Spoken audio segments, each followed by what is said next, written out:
Well, hopefully you've been supplementing these lessons by learning lots of songs. Probably heard of this thing called the internet, where you can look up songs and chord progressions and things like that. Between YouTube and Google, you shouldn't ever be at a loss for songs to learn. But let's assume that you are still doing things the old-fashioned way and once in a while looking at sheet music or a book to learn a song. You're going to run into more kinds of chords than just major, minor, and seventh chords, obviously. One set of chords that is easy to learn, and it's kind of like a reward for having put in your time on the major chords, are the suspended fourth chords. And we're going to use our major scale theory again, and talk about why they're called suspended fourth chords.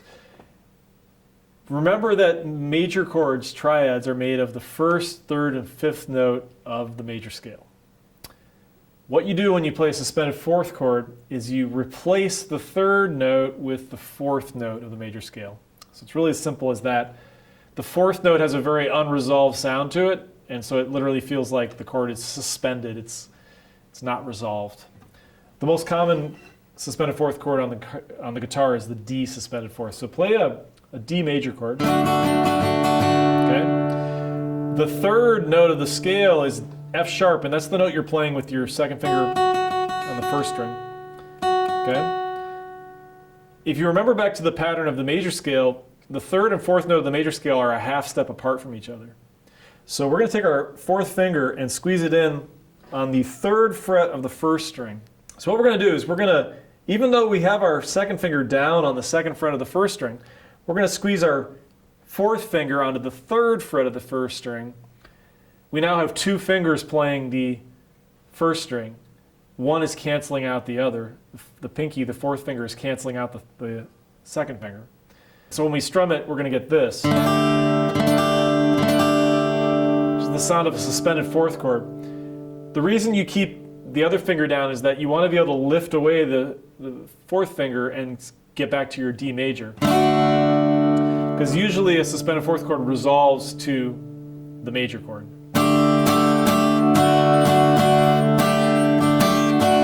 It's a pretty common sound. It's been used in a lot of rock songs.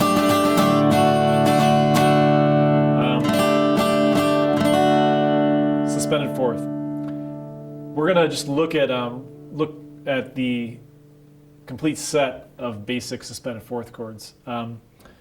That's the most common, like I said, D, suspended fourth. Try playing an A major chord, and it's the same concept. You're playing your A, you're going to take your fourth finger, add it on the third fret of the second string. You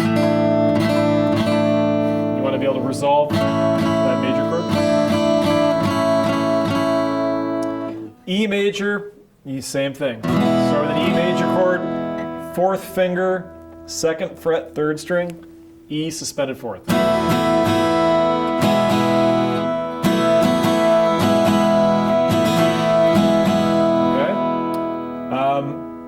Some more unusual ones would be G.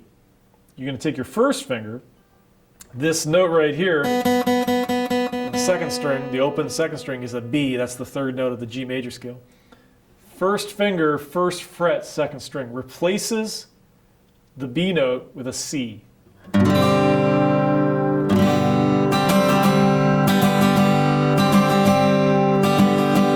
Okay, G suspended fourth. C major, tuck that fourth finger on the third fret of the fourth string. C suspended fourth. Now technically, we're replacing the E note, which is the third note in the C major scale, with the F note, which is the fourth note in the C major scale. You've got another E note up here, this open E string. So if you want to be really accurate, you don't want to follow through and have that open E string as part of the chord. That's going to be a clash. So the C suspended chord is It's technically like a 4-string chord. And then you can resolve to a full 5-string C chord. So C suspended fourth, 4-string chord, C major, 5-string chord. A lot of these are used more often than others, partly because they're easier to play on the guitar. The D suspended fourth is a lot easier to play than the C, at least I think so. While we're at it, here's an F. Very similar to the C. Put that fourth finger on the 3rd string, 3rd fret.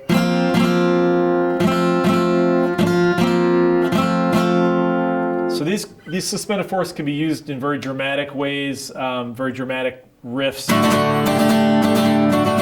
They can also be used in chord progressions. If you want to have a verse or a section of the song where it kind of feels like things aren't going anywhere, you can just kind of go back and forth between a major and a suspended fourth. It's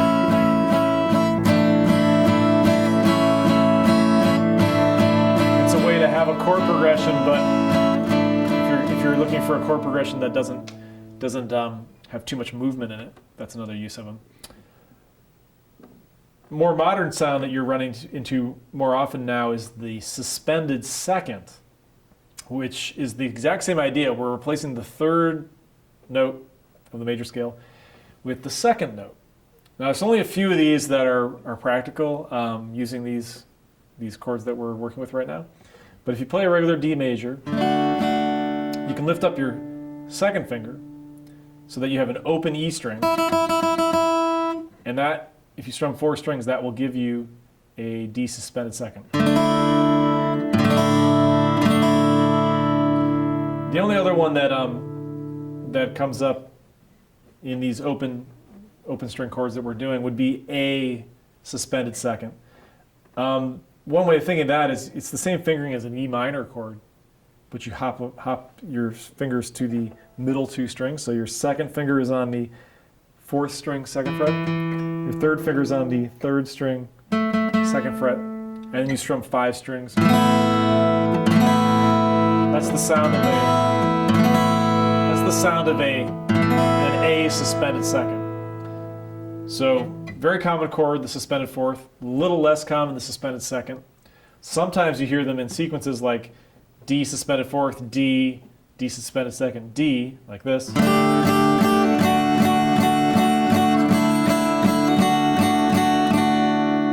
Like that. But those are suspended chords, and you will run into them, so have fun with those.